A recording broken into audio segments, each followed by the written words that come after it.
स्वर सुधा मंच पर प्रस्तुत है हमारे महापुरुष चाणक्य। चाणक्य का जन्म तक्षशिला में हुआ था। इनका जन्म समय 323 ईस्वी पूर्व से पहले का ठहराया जाता है। इनका असली नाम विष्णुगुप्त था। चाणक्य मुनि के वंश में पैदा होने से इन्हें चाणक्य कहते थे।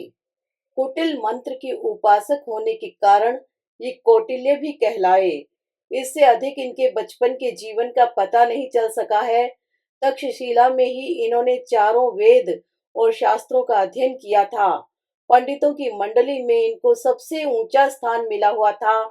तक्षशिला पर यवनों का अधिकार हो जाने के कारण ये वहां से पाटलिपुत्र पटना चले आए थे।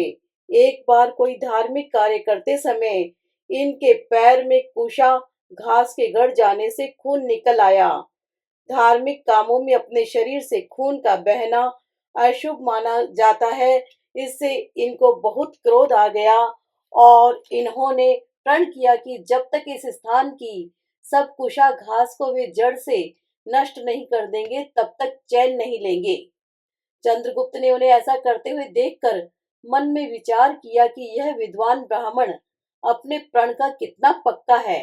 यदि इससे किसी प्रकार परिचय हो जाए तो बहुत सहायता मिल सकती है।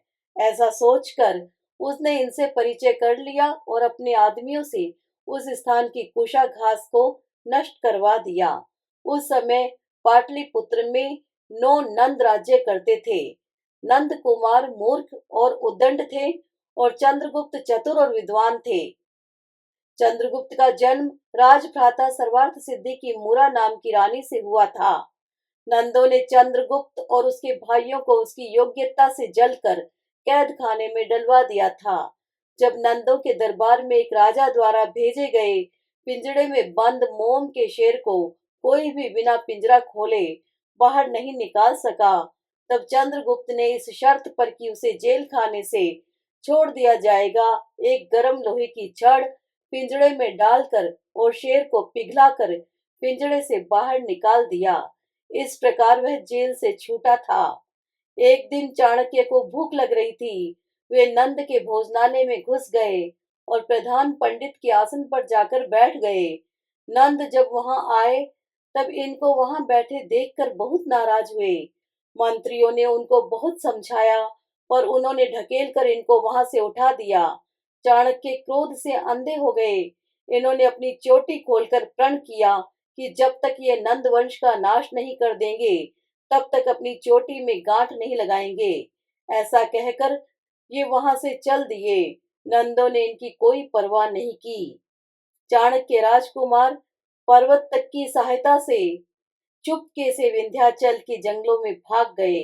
वहां इन्होंने अपने अपार बल और बुद्धि के सहारे बहुत सा धन इकट्ठा कर लिया। इन्होंने 8 करोड़ मुद्राएं इकट्ठी की थी। चंद्रगुप्त भी नगर को छोड़कर इनके पास पहुंच गया। उस धन की सहायता से इन्होंने एक बहुत बड़ी सेना इकट्ठी की और चंद्रगुप्त को उसका सेनापति बना दिया। म्लेच्छ राज पर्वतक को भी आधा राज्य देने का लोभ देकर इन्होंने उसे अपनी ओर मिला लिया। फिर इन्होंने पाटलिपुत्र पर हमला बोल दिया। एक एक करके सब नंद मारे गए। फिर भी चाणक्य चंद्रगुप्त को राजा नहीं बना सके। नंदों का मंत्री राक्षस बहुत ही योग्य और स्वामी भक्त था।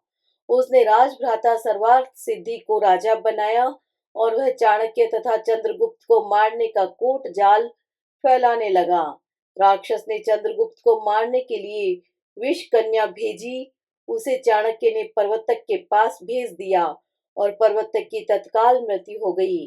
तब मलय केतु को आधा राज्य देने के लिए चाणक्य ने बुलाया पर वह डरकर भाग गया। राक्षस की सब तरकीबें बेकार हो गई और चाणक्य ने चंद्रगुप्त को गद्दी पर बिठा दिया। चाणक्य समझते थे कि एक पवित्र ब्राह्मण को इस प्रकार के कामों में नहीं लगना चाहिए। उसे तो पठन पाठन और तपस्या करनी चाहिए, किंतु राक्षस के डर से वे चंद्रगुप्त को छोड़कर भी नहीं जा सकते थे। वे राक्षस को काबू में करना चाहते थे पर स्वामी भक्त राक्षस बराबर इनका विरोध कर रहा था। स्वार्थ सिद्धि की मृत्यु होने पर उसने मलय केतु को भड़काकर उससे हमला करा दिया। इस युद्ध में मलय केतु की हार हुई और चाणक्य की तरकीब से राक्षस को बंदी बना लिया गया। चाणक्य ने राक्षस के साथ बहुत अच्छा बर्ताव किया। अपनी भक्ति और श्रद्धा दिखाकर उन्होंने राक्षस से प्रेम बढ़ा लिया और अंत में उसे चंद्रगुप्त का मंत्री बना दिया। चाणक्य को राक्षस की योग्यता और स्वामी भक्ति में पूरा विश्वास था, इसलिए वे सब काम इन पर छोड़कर और चंद्रगुप्त से बड़ी कठिनाई से विदा होकर जंगल में तपस्या और स्वाध्याय करने चले गए। वे अर्थशास्त्र और नीति शास्त्र के धुरंधर विद्वान थे। उन्होंने 600 श्लोकों का राजनीति ग्रंथ लिखा है। इसका आज भी बहुत मान है। इसके अलावा अर्थशास्त्र, विष्णुगुप्त सिद्धांत, ज्योतिष ग्रंथ, वैद्य जीवन आदि कई ग्रंथ इनके लिखे हुए कहे जाते हैं। ये प्राय सभी विषयों के धुरंधर विद्वान थे। इन्हीं की शिक्षा से चंद्रगुप्त मौर्य एक महान और प्रतापी सम्राट बन गए। ऐसे उच्च कोटि के विद्वान और राजनीतिज्ञ संसार में बहुत कम जन्म लेते हैं।